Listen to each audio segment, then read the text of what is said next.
ጤና ይስጥልኝ የተከበራችሁ ተመልካቾቻችን፣ ይህ ሰሞንኛ የተሰኘው ፕሮግራማችን ነው። በዛሬው ፕሮግራማችን ከታላቁ ህዳሴ ግድብ ጋር የተያያዙ ጉዳዮችን እናነሳለን። በዚህ ጉዳይ ላይ እናወራ አንድ ምሁር ጋብዘናል። እንግዳችን ዶክተር ኢንጂነር ጥላሁን ይርዱን ይባላሉ። እንግዳችን ወደኛ ስለመጡ ከልብ እናመሰግናለን። እኔም በጣም አመሰግናለሁ። እንደው ያው በተለያዩ ወቅቶች ከህዳሴ ግድብ ጋር በተያያዘ የተለያዩ አስተያየቶችንም ይሰጣሉ። በዚህ ጉዳይ ላይ ደግሞ የተለያዩ ምርምሮችንም እንዳደረጉ መረጃ አለኝና በምን ጉዳይ ላይ ነው የሰሩት? በዚህ ዙሪያ እስኪ ኖርማሊ የህዳሴ ግድብ ታሪክ የሚጀምረው ሚኒመም ከአፄ ኃይለ ሥላሴ ጊዜ ነው። ሚኒመም ነው እያልኩ ያለሁት። ከዛም በፊት ታሪክ አለው። በተለይ አፄ ኃይለ ሥላሴ ግብጾች አስዋን ዳምን በዛ ጊዜ በነበረው አብዱል ናስር አማካኝነት አስዋን ዳም ሲገደብ ኢትዮጵያ አልተጋበዘችም። 86% ውሃ የምታመርት ሀገር፣ ውሃውን የምትሸኝ ሀገር እዛ ላይ ያልተጋበዘችበት ሁኔታ ነበር። በዚህ የተነሳ አፄ ኃይለ ሥላሴ ቅሬታቸውን አሰሙት። ይሄ ትክክል አይደለም፣ ውሃ አባካኝ ፕሮጀክት ነው፣ ከኢትዮጵያ ጋር በምክክር መደረግ ነበረበት የሚል ተቃውሞ ሲያነሱ ገማል አብዱል ናስር ምንድነው ያለው? የአስዋን ግድብ ጉዳይ ኢትዮጵያን አይመለከትም ነው ያለው። ከዛ በዛ ይነሱና አፄ ኃይለ ሥላሴ ይህን ውሃ ለመጠቀም ጥናት ያስደርጋሉ። አሜሪካኖች ይጋበዛሉ። አሜሪካኖች ጥናቱን ያደርጋሉ። አይ ቲንክ በጣም ብዙ በተለይ ለሃይድሮ ኤሌክትሪክ ዳም የሚሆኑ ግድቦች ብዙ ግድቦች ወደ 40 ምናምን 41 ኦር ሳምቲንግ ሊገደቡ እንደሚችሉ ጥናት ከተጠና በኋላ አፄ ኃይለ ሥላሴ ገንዘብ ያጥራቸዋል። በጀት የለም።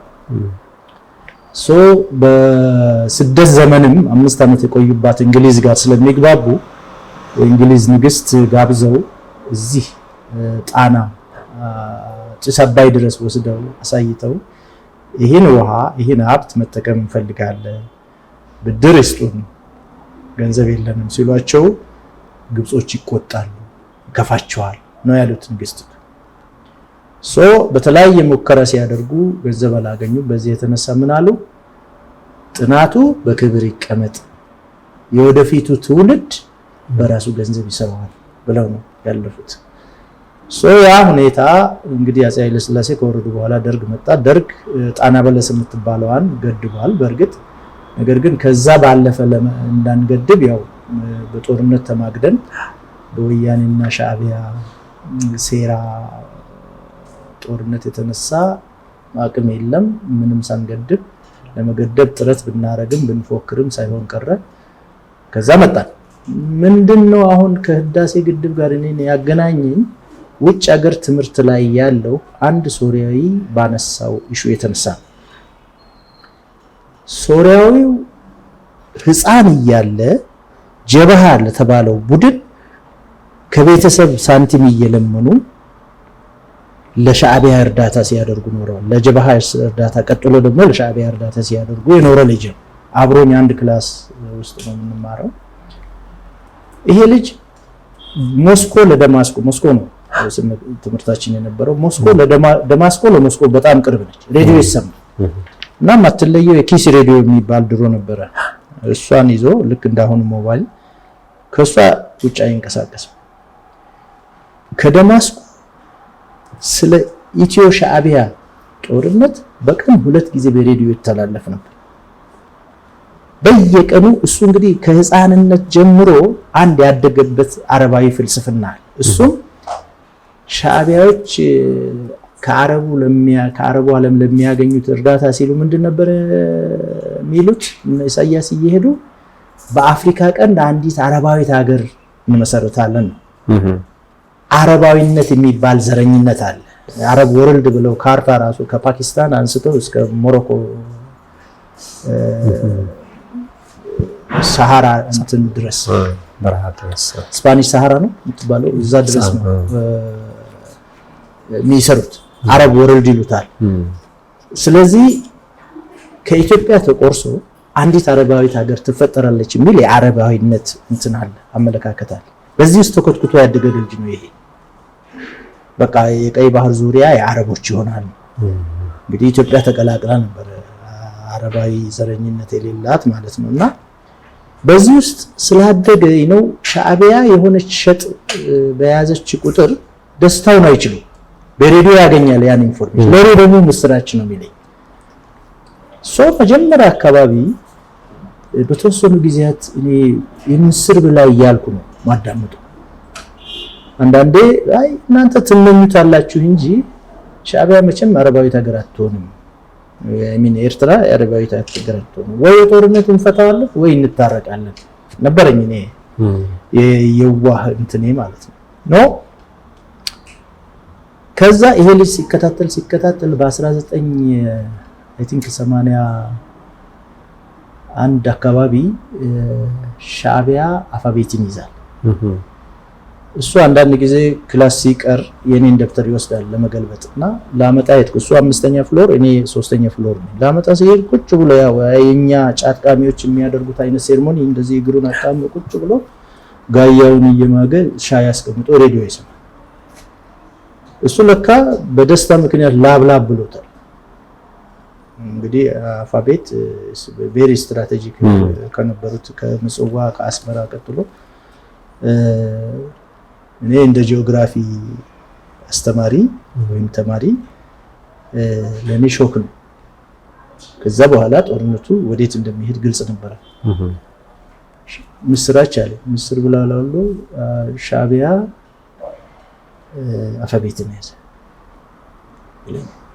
ምስራች የሚለው ግን አውቆ ነው ለኔ ነው አውቆ ነው አዎ እኔ እንደምናደድ አይደል ተናድጄ ምንም አላደረኩት ወዳው ነው ይነዘረኝ ቁጭ አልኩክ ደፍተሬን ልወስደው የሄድኩ ሰውዬ ቁጭ አለ እንደውንም ታገስኩና ጠየቅኩት ከየት ነው ይሄ መረጃ ከዛ በፊት 4-5 ጊዜ ሞክሮኛል ከየት ነው ይሄ መረጃ ያገኘው ከሬዲዮ ከየት ከደማስቆ ይሰማል እዚህ ድረስ ደርሳል እኛ በዛ ሰዓት ባይዘው ኢትዮጵያውያን ተማሪዎች ምንም ኢንፎርሜሽን የለንም ምንም አናገኝ ኤምባሲን ብትሄድ ያ ሰርቶ አደር እና አዲስ ዘመን ጋዜጣ ያው ዝም ብሎ ነው የሚጽፈው ይሄ ከአገር ጋር የተያያዘ ወታደራዊ ሚስጥር ምንም ይነግርህ ነገር የለም እሱ ግን አንድ ባንድ ያቃተ ከዛ ታዲያ አንተ ምንድነው እዚህ ውስጥ እንደዚህ የሚያደርገው ሪኮል ሳረግ ለካ ብዙ ጊዜ ነው ስጠይቀው በአፍሪካ ቀን አንዲት አረባዊት ሀገር መፈጠር ለዓለም አረቦች በሙሉ ብሔራዊ ክብርና ኩራት ነው እሱ በዛ ሲስተም በዛ በአረባዊነት ዘረኝነት ውስጥ ያደገ ነው አረብ እንዲስፋፋ ነው የሚፈልገው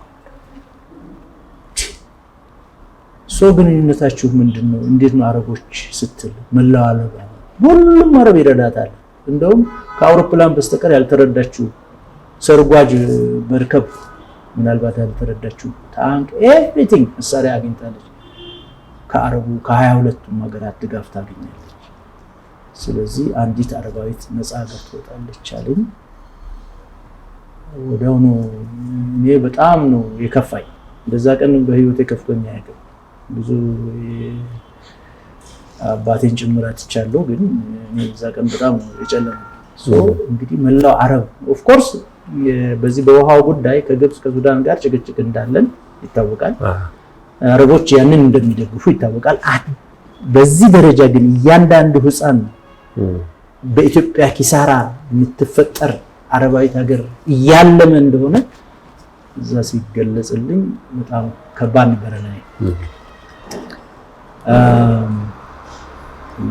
የኔ የሪሰርች ጥያቄ ነበረው ኦኬ የአረብ ሊግ አባል ሀገራት 22 ናቸው 22ቱን ደግሞ አሳድሞ ጨርሰዋል ምንድነው የሚሏቸው ግብጾች እንግዲህ ጠቅላላ የ22ቱ አረብ ሀገራት ህዝብ በዛን ጊዜ 450 ሚሊዮን አካባቢ የ22 ከ450 ሚሊዮኑ ውስጥ 220 ምናምን ሚሊዮኑ በኢትዮጵያ በአባይ ኢንተረስት ያላቸው ናቸው ወይም በኢትዮጵያ ወንዞች ኢንተረስት ያላቸው ናቸው የግብጽ የሱዳን የሶማሊያና የጅቡቲ ህዝብ ሲደምረው 200 ምናምን ይሻገራል የ22 ሀገራት ግማሽ ህዝብ ወደ ተቀራችሁት ይሰደዳል ውሃ የሚጠጣ ያጣል ዩሲ የሚበላውም ያጣል ወይም የሚያርስበት ያጣል መስኖ ይዘጋል አይደለም የሚሉት ፋብሪካ ይዘጋል አይደለም የሚሉት ምን ጠጣው አጥተን በጥም አልቀን ወደ እናንተ እንሰደዳለን አስብ 220 ሚሊዮን ህዝብ ተሰዳጅ ይሆናል አግዙን ኢትዮጵያን አጥፉ ከባህር በር ላይ ያት ገንጥላት ትበታተን ነገር በእኔ ስተርጉመው ሶ የኔ ሪሰርች ኩዌሽን ኢትዮጵያ ምን አርጋ ነው መኖር የምትችለው ሚለው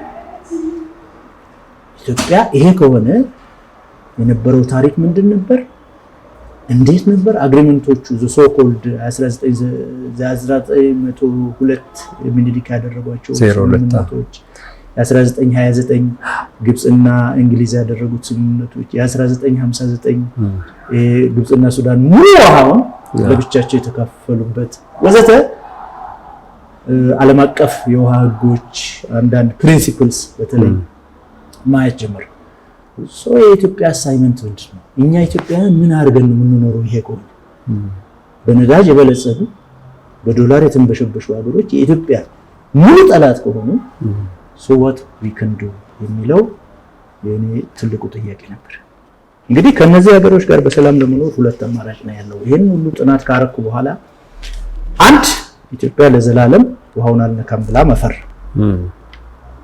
የኢትዮጵያ መንግስት ያንን ማረጋገጥ ሁለት ገድበን በተለይ ለሃይድሮ ኤሌክትሪክ ፓወር ስንገድብ ምን ጎዳቸው ነገር የለም እንደውም ጥቅሙ ነው የሚያመስ አስዋን ዳም ሲገደብ ባይዘው ሁለት ምሁራን ከአሜሪካም ከእንግሊዝም ዘሮንግ ዳም አዘሮንግ ፕሌስ ነው ያሉት አስዋን ዳም በሱዳንና በግብጽ ድንበር አካባቢ ነው ያለው እሱ ሲገነባ ተቃውሟል የታወቁ የውሃ ምሁራን ማለት ነው ዓለም አቀፍ ምሁራን ለምን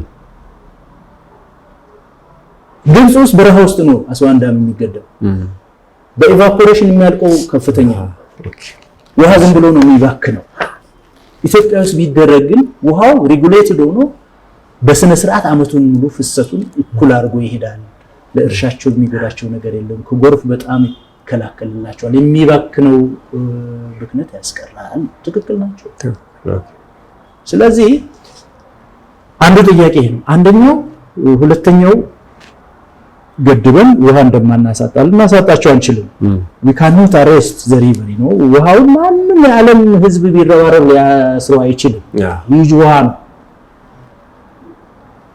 እኛ እኮ እየጠየቅን ያለነው ተርባይኑን አንቀሳቅሶ እኮ ነው የሚሄደው እንደውም እኮ እነሱ ሊከፍሉን ነበር የሚገባው እኔ እንግዲህ በዲፕሎማሲያችን አካባቢ ምን እንደሚሰራ አላቅም እንጂ they should pay for us እኔ እንደዛ ነው ማስበው ሬጉሌት አድርገንላቸዋል ጎርፉን አስቀርተንላቸዋል ሞሮለስ ቀንሰንላቸዋል አላስፈላጊ ሲልት እንዲቀርላቸው ሆኗል you see የሚባክነው ውሃ ቀንሰንላቸዋል በበረሃ አስዋን ዳም ዘላለሙን ሌቭሉን ጠብቆ እንዲሄድ ነው የምናረጋው አንዴ ድርቅ ሲኖር የሚቋረጥ ውሃ እንዳይቋረጥ ነው የምናረግላቸው ኤሌክትሪክ ጀነሬት ማድረግ ስላለብን ጀነሬተሩን ማንቀሳቀስ ስላለብን ሳናቋረጥ ማለት ነው ያልተቋረጠ ውሃ እንዲሄድላቸው ነው ያደረግነው they should pay 50% እነሱ መቻል ነበረባቸው ብዬ ነው ማሰብ በዛ መልክ ጠይቀናቸዋል ወይ እኔ እስካሁን የሰማሁት የለም ሶ ሁለት ጥያቄ አንድ ለዘላለም መፈረምና መገላገል እንዳይበትኑን ማለት ኤርትራን አስገንጥለዋል ከ1000 ኪሎ ሜትር በላይ ባህር በር አሳጥተውናል ዘናፍተው ምንድነው የቀረው ሁለተኛው ይሄ ሶ አንደኛው ትረስት አላረኩት ምክንያቱም ይሄኛው መንግስት ቢፈርምላቸው የሚቀጥለው መንግስት ሊከዳን ይችላል ብለው ኢትዮጵያን ማተራመስ ይቀጥላል የኢትዮጵያ ጠላቶችን መደገፍ ይቀጥላል የኢትዮጵያ ጡት ነካሽ የሚባሉ የውስጥ ገንጣይ አስገንጣዮችን እንደነ ወያኔ የነበሩ አይነቶችን እንደ ሻዕቢያ ያሉትን ይደግፋሉ እንደ ኦነግ ያሉትን ይደግፋሉ ስለዚህ ይሄ ፌል በቃ አይሆን ማያዘድ ሶ ያለን አማራጭ አቴኒ ኮስት የመጨረሻ ድምዳሜ የደረስኩት አቴኒ ኮስት መገደብ ለሃይድሮ ኤሌክትሪክ ዳም ዘይልሲ ያያሉ ሰዎች ናቸው ኦፍ ኮርስ አይተውም የማያዩ ናቸው ሶሪ ቱ ሴ ማየትም የማይፈልጉ ናቸው ጀነሬተሩን አንቀሳቅሶ ውሃው ያ ሲፈስ የነበረው ውሃ ምን በመለኪያ ሳይቀነስ ይሄዳል እያዩ አሁን ምንድነው የምናደርገው ይሄ ብዙ ነገር ነው የሚሰሩ። ይሄን ጨክነን እዛ ውስጥ ከገባን የግብጽ መንግስትና የግብጽ ህዝብ ማለያየት ይመጣል። የግብጽ ፖለቲከኞችና የግብጽ መንግስት መለያየት ይጀምራሉ። የግብጽ ምሁራንና የግብጽ መንግስት መለያየት ይጀምራሉ። ፍራክሽን አንድ ሆነው ነው ሲያጠቁ ነው የኖሩት በውሸት ትሬት። ኢትዮጵያ ባይዘው የኢትዮጵያ ህዝብ እኮ ለኔ የተለየ ህዝብ ነው፣ ሃይማኖተኛ ነው። the only country where ሙስሊምና ክርስቲያን በሰላም የሚኖርበት እቺ ሀገር ግብጽንና የሱዳን ህዝብን ውሃ ሳጥተት እንደማትገል ያውቃል።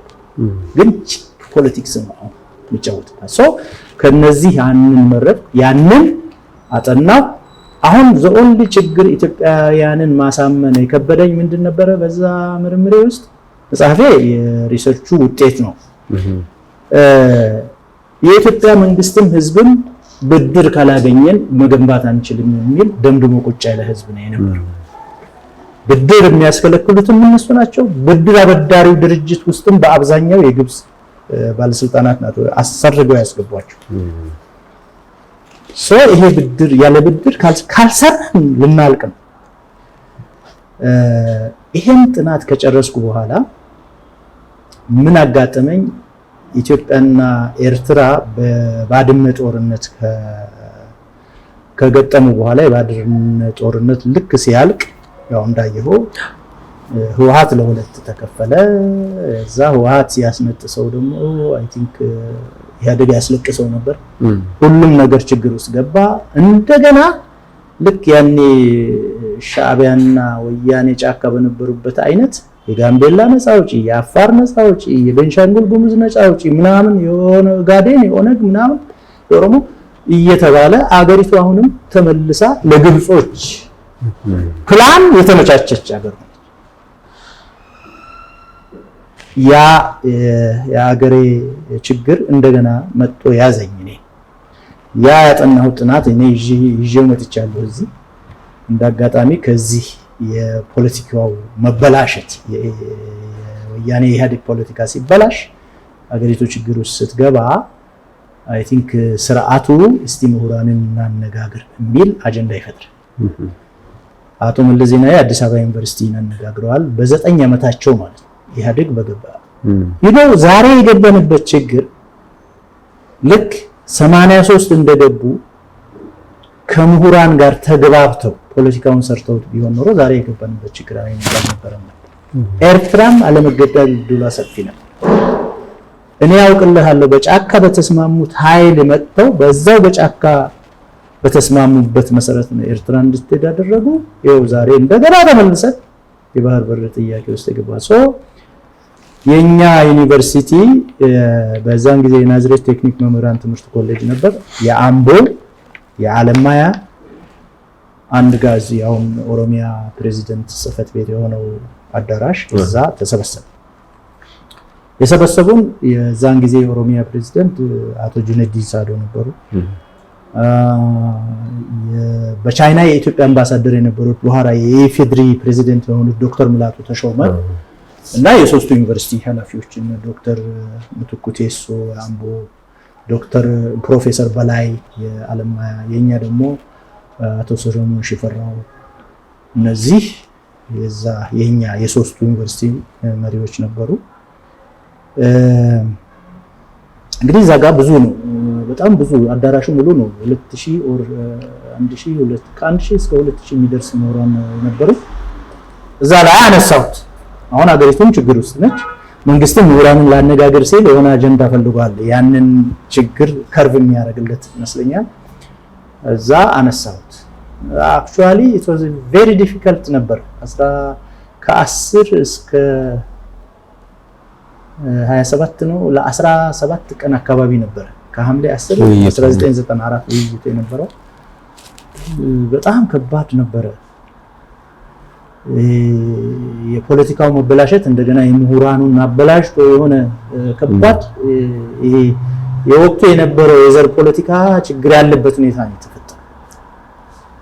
እዛ ላይ አነሳሁት። እኛ ጠላቶቻችን ይጫሉ፣ እኛ ግን እዚህ ባልሆነ ነገር እንጨቃጨቃለን። አሁን ኤርትራ ይሄን ያህል ሄዳለች። ባህር በራችንን ይዛ ሄዳለች። ስትራቴጂክ ህዝባችንን ኤርትራውያንን አጥተናል። ወንድሞቻችን ከኤርትራውያን የሚበልጥ የኢትዮጵያ ዘመድ አለ ብትለኝ ፌዝ ነው። ሚዜ ባይዘው የኔ ሚዜ ሚካኤል አስመላሽ ይባላል። ኤርትራዊ ነው የነበረው ሳገር ላስ እሺ በመልክ በቋንቋ አንድ ነው ኢትዮጵያውያን የምንባል። ሶ ፕሊስ ይሄን ወንዝ ካልገደብን ቀሪ የኢትዮጵያ ክፍል አሁን ኦልሬዲ ጀምሮናል። እንደገና የመበታተን አጀንዳ ነፃ አውጪ ነው። ራሳቸው እኮ ነፃ በትክክል ያልወጡ ሰዎች ናቸው ነፃ አውጪ ነን የሚሉት ኢንክሉዲንግ ወያኔ ከጠየቀኝ ማለት ነው።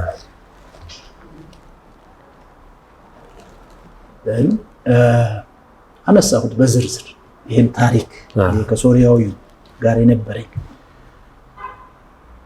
አቀረብኩ። በደንብ ያንን በጣም ችግር ውስጥ የነበረ የምሁር ስብሰባ ካል ዳውን አድርጎታል ብዬ ነው ማስበው።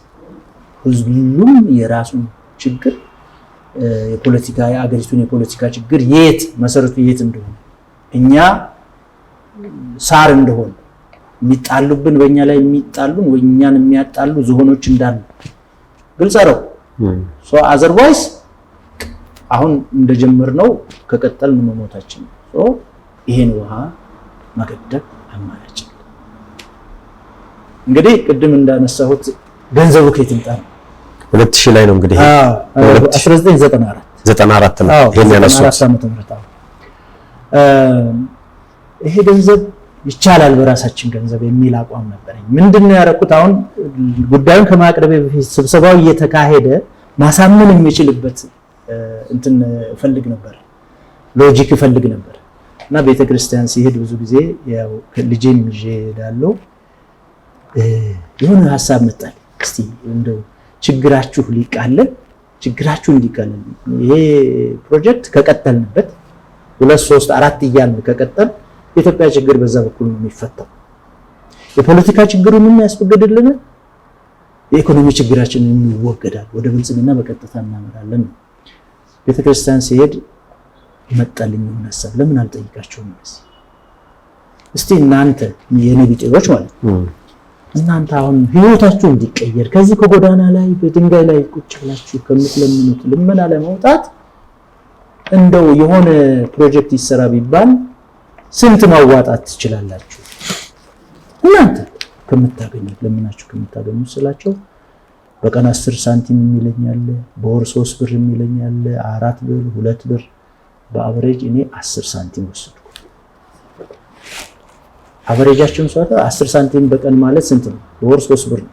አንድ የኔ ቢጤ በወር 3 ብር ማምረት መስጠት ከቻለ ጤናማው ሰው አንተ 10 ቤተሰብ ካለ አንድ ብር በወር አሰብኩ በሰው የዛን ጊዜ የኢትዮጵያ ህዝብ ብዛት 72 ሚሊዮን ነው በ1994 ደን ፐር ካፒታ ፐር ፐርሰን አንድ ብር ብናወጣ በወር ስንት ብር አለ? 72 ሚሊዮን አይደል? ሶ በየወሩ የ72 ሚሊዮን ብር ስራ እየሰራን ሳይበርደን ሳይሞቀን በቀላሉ መስራት እንችላለን። ወደዚህ ሲስተም እንግባ። ብር የለም ብድር የለም እያለቅን ነው። ዘሞር ጊዜ በፈጀን ቁጥር እነሱ ዘሞር እኛን እየበጠበጡ ነው። እንደው ወደ ኋላ ልመለሱትና በዓለም ላይ ያው ከድንበር ተሻጋሪ ወንዞች ጋር በተያያዘ ህጎች አሉ እና እነዚህ ህጎች ያው በርካታ ድንበር ተሻጋሪ ወንዞች አሉ። በእነዛ አማካይነት የሚመሩበት ሂደት አለና የኢትዮጵያ ግን ከዚህ የተለየው ለምንድን ነው? ዓለም አቀፍ በጣም የሚገርምህም እሱ ፓርት ነው የተለየበት። በተለይ 13 ጊዜ 12 ጊዜ የጸጥታው ምክር ቤት የቀረብንበት ሲታይ ዘፈርስ ካንትሪ እንደውም በዛን ጊዜ አይ ሪሜምበር የኛ በተባበሩት መንግስታት የኛ ተወካይ the first country to be requested in front of UN በውሃ ጉዳይ ማለት ነው ብለው ያቀረቡት እንትን ነበርና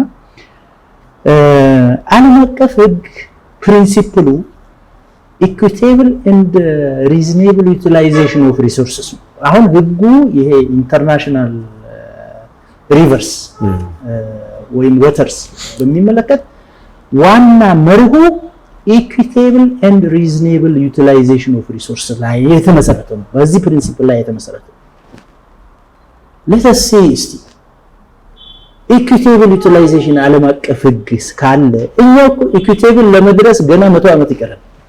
ተታይ ክፍል እኩል ተጠቃሚነት ነው። ኢኩዊቴብል እኩል ተጠቃሚነት ጋር ለመድረስ 100 ዓመት ካሁን በኋላ ይደርስብናል ብዬ ነው የማስበው። የነሱ እርሻ ኦኬ ሃይድሮ ኤሌክትሪክ ዳም አስዋን ጋር ልናጠናጥረው ይችላል ህዳሴ ግድብ። ነገር ግን ከእርሻ ጋር መቼም አንደርስ። አንደኛ ስሎፑም አይፈቅድልንም። የነሱን ያህል እርሻ አይደለም የምንጠቀም። ኢኩዊቴብል የሚለው ፕሪንሲፕል ደግሞ ብዙ ጊዜ አገሮች ውሃውን በተወሰነ ደረጃ ሲያመርቱ ነው። እንደ በሲኒ በመለኪያ የማታመርት ሀገር እኮ ነው 86% ውሃ አምራች ሀገር ምን መጠቀም የለባትም ነው የምትለው። ስለዚህ ከዓለም አቀፍ ህግ ውጭ ነው። አንዱ ይሄ ነው። ሁለተኛ ሪዝኔብል ስንል ሪዝኔብል ዩቲላይዜሽን እንመርምር። በግብጾች በኩል ሪዝኔብል ዩቲላይዜሽን አይደለም ውሃውን እየተጠቀሙ ያሉት በጣም አባካኝ በሆነ ሲስተም። ግብርናቸው አብዛኛው ሩዝና ሸንኮራ አገዳ ጥጥ፣ እነዚህ 24 ሰዓት ውሃ የሚፈልጉ በተኛ ውሃ ላይ የሚበቅሉ ናቸው። ይሄን መለወጥ አይፈልጉም። በእነሱ ሳይድ ስታየው ከሪዝን ውጭ ነው ውሃውን እየተጠቀሙ ያሉት። ዓለም አቀፍ ህግ አያከብሩም ማለት ነው። you see ሪዝን ወደ ኢትዮጵያ ስትመጣ ሪዝኑ ኢኩዊቴብል ሪኮስቱ ዓለም አቀፍ ህግ በማሰፈረው መሰረት ነው። you see አንደኛው 73.7 ኦልሞስት 74% የኢትዮጵያ ውሃ ያለው በአባይ ተፋሰስ ነው። እነሱ ተቃውሞ በሚያቀርቡበት ተፋሰስ ውስጥ 74% የኢትዮጵያ የውሃ አቅም እዛ ነው ያለው። አንድ ነው። ሁለተኛ 65% ሃይድሮ ፓወር ፖቴንሻላችን እዛ ነው ያለው። ሃይድሮ ኤሌክትሪክ ፓወር ለማምረት ፖቴንሻሉ ያለው 65% እዛ። 51% አካባቢ ኢሪጌብል ላንዳችን እዛ፣ በእርሻ በመስኖ የሚታረስ መሬታችን እዛ ነው ያለው። 3 አራተኛ 60% ህዝባችን ማብራት አያገኝም። በጨለማ ነው፣ በጥንታዊ የጋሪው ዘመን ነው የምንኖረው። ኦኬ 50% አካባቢ ህዝብ ንጹህ ውሃ አያገኝም። እሺ እንዴት ነው ታዲያ? ምን ሆነን ነው ታዲያ እነዚህ ሰዎች የሚጠይቁት? ሪዝናችን ይሄ ነው። ከዛ ሞር ኦቨር 86% እኮ ከኛ ነው የሚመጣው ውሃው። ሎክ አንድ ምሳሌ ልስጥ። አበበና በቀለ የሚባሉ ጎረቤታሞች አሉን። አበበ ኪስ ውስጥ ብዙ ብር አለ፣ ብዙ ሀብት አለ። በቀለ ምንም የለው። አበበ ግን በቀለ ከአበበ ኪስ ካለው ሀብት ሁሉ ጊዜ እያወጣ እንዲወስድ የጋራ ነው፣ እኔ የኔ ሀብት ቢሆንም የጋራ ነው በሚል ለበቀለ ፈቅዶለታል። የበቀለ ስቱፒድ ካልሆነ እኮ አበበ የሆነ ቀን ከዛ ሀብት ሊጠቀም እንደሚችል ማወቅ አለበት። ወይም ደግሞ ኖ አትንካ ሊለው እንደሚችል ማወቅ አለበት። ስለዚህ መኖር ያለበት በቀለ ከአበበ ጋር እንዴት ነው የአበበ ሀብት እንዲበዛ ማድረግ እኮ የአበበ ችግር እንዲቃለል ባደረገው አበበ ላይ ችግር መፍጠር ሳይሆን ከአበበ ኪስ ሀብት የሚዘርፈው በቀለ እንዴት ብሎ ነው አበበን ውድቀት የሚመኘው? this is the stupid politics that they follow። ለዘመናት እኮ ነው እንደዚህ አይነት ፖለቲካ የሚከድ if Egyptian governments are not stupid, the politics they follow is stupid። እንዴት ነው የኢትዮጵያን ኢንተረስት በማሟላት ቢሄዱ እኮ ምን የሚጎዱት ነገር የለም። ምንድነው አሁን ምን ለማንሳት የፈለኩት እሱ ነው። አሁን ኢትዮጵያ በፍትሃዊነት እንጠቀም የሚል ተደጋጋሚ ጥያቄ እያነሳች የውሃው ባለቤት ሆናም ጭምር ማለት ነው በዛ በኩል ግን ይሄም አይሆንም የሚባልበት ምክንያት ምንድነው? ለብዙዎች ግልጽ አይሆንም። አሁን ይሄ ብዙ ምክንያት ነው። ጥሩ ጥያቄ ነው እሱ። አንደኛው ከትራዲሽናል ውሃ አባካኝ ዌይ ኦፍ ላይፍ መውጣት አይፈልጉም። ዘ ቺፐስት ዌይ እሱ ውሃውን እንደፈለጉ እያንቦጫረቁ ኢኮኖሚክ ባልሆነ መንገድ እየተጠቀሙ መቀጠል ቀላሉ ይሄ ነው። ሪፕላን ከማድረግ ፕላን ቢ የላቸው። they don't have plan B። አይ ይሄ ውሃ የጋራ ሪሶርስ ነው፣ ወደኛ ይመጣል። አምራቿ ደግሞ ኢትዮጵያ ነች። ከኢትዮጵያ ሀብት ሞር ኦር ለስ ሃርመኒ አኮርድ የሚባል ደግሞ አለ እኮ። አንድ ሀገር በቴሪቶሪ ውስጥ በሚገኝ ሀብት ሙሉ በሙሉ የመጠቀም መብት አለው ይላል። አንዱ ዓለም አቀፍ እንትን ተደርጎ በየቦታው ጭቅጭቅ ሲነሳ የሚጠቀሰው ይሄ የትኛውም ስቴት በራሱ ክልል ውስጥ ባለ ሀብት ላይ ሙሉ በሙሉ የመጠቀም መብት አለው ይላል። እኛ ግብጽ አለንም፣ ሱዳን አልገባንም፣ ሶማሊያ አለንም። በራሳችን ቴሪቶሪ ውስጥ ባለ እናንተን መብት በእጅጉ ሳንጎዳ እንጠቀማለን እኮ ተቃውሞ። የዚህ እንግዲህ አንዱ ምክንያት ቺፕ ዌይ ኦፍ ዩቲላይዜሽን ማስቀጠል ከሩዝና ከሩዝ ከጥጥ ከሸንኮራ አገዳ የተለየ ሲስተም ውስጥ ይጠይቃቸዋል በተወሰነ ደረጃ። ከዚህ መውጣት አይፈልጉም። ሁለተኛው ትዕቢት አለ። ፈረንጆች የሚሉት አለ፣ ከፍተኛ የሆነ ትዕቢት አለ። ግብጾች ሆኑ ሱዳኖች ከኢትዮጵያ ጋር ተዋግተው አንድም ጊዜ አሸንፈው አያውቁም። ሁሉ ጊዜ ግን በአእምሯቸው እንደሚያሸንፉ ኢትዮጵያን እንደሚበትኑ ወይም ኢትዮጵያን ማጥፋት ችሎታ እንዳላቸው ያስባሉ። ጉረኞች ናቸው። እኔ ሶሪ ቱ ሴይ እንዴት እንደሚገልጸው አልገባኝም። ቅድም እንዳልኩ የኪስ ገንዘብህ አይነት ነገር ነው የሚታየን ለኔ። እኔ በግብጽ ምሁራንና በግብጽ ፖለቲከኞች ሳይድ ብሆን ኢትዮጵያ የምትፈልገው እንድታገኝ ነበር ምጥር።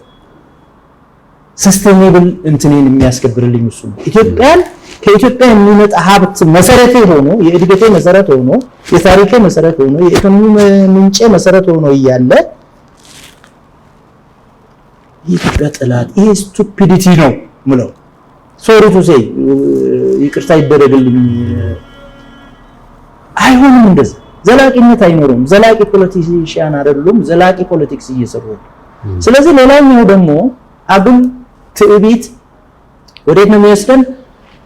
እቺ እንግሊዞች ያላት አባባል አለች።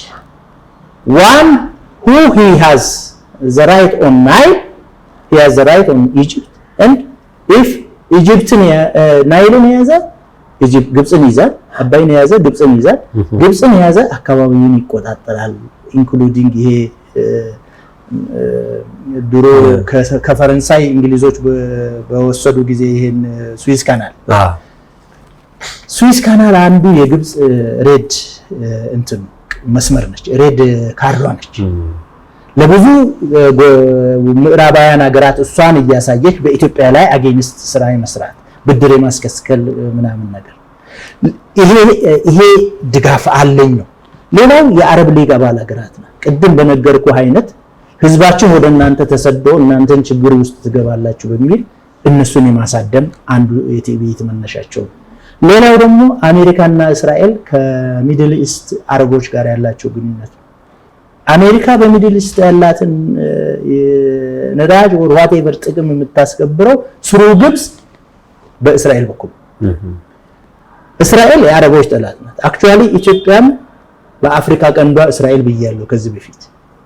ኢትዮጵያ ማወዳደር ካለብህ ልታወዳደራት የምትችለው የአፍሪካ ቀንዷ እንደ እስራኤል፣ የግብጽ፣ የሱዳን፣ የጅቡቲ፣ የሶማሊያ፣ የኤርትራ አገሮች ኢትዮጵያ ሲቆሙ እስራኤልን በዛ አካባቢ እንደዛ ነው።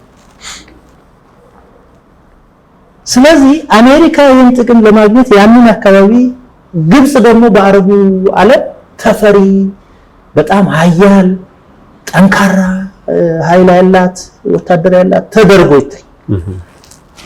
የሊጉም ጽህፈት ቤት እዛው ካይሮ ነው። የሊጉም የዘላለም መሪዎች አብዛኛው ከነሱ ነው፣ 99% እነሱ ነው የሚመሩ። አየህ ስሩዚስ ሊግ ኦፊስ ደግሞ የአሜሪካ ጥቅሟን በዛ አካባቢ ታስከብራለች።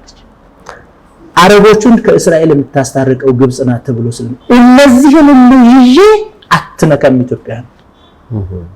ስለዚህ የግብፅ ምክንያቶቿ እኛን ኢኩዊቴብል ዩቲላይዜሽን ኦፍ ሪሶርስ ስንጠይቅ ኢኩዊቴብል መቼም አንሆንም እኮ የሚገርም በየትኛውም ፓራሜትር ኢኩዊቴብል ኢትዮጵያ ነች 99% የምትጎዳው እንጂ ኢኳል ሪሶርስ መጠቀም አንችልም። ምክንያቱም አስረንም ማስቀረት አንችልም።